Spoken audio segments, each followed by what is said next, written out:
Apa. Hindi na nagsalita din na. Apa.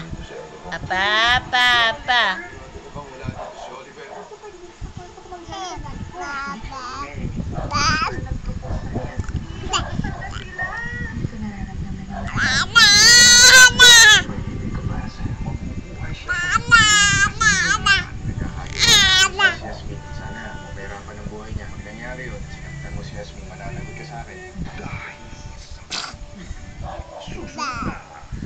Dahil Ikaw naman kasi, Kenneth. Bakit ba pinabayaan mo makuha ni Jane yung resulta? Sorry madam, kasi nakita niya ako kasi naghahanap dun sa garden. Nag-alok na siya ng tulong na maghanap tent. Ayun, siya naman ang nakakita. Madam bakit kasi nagis-hagis Ay, niyo? nako.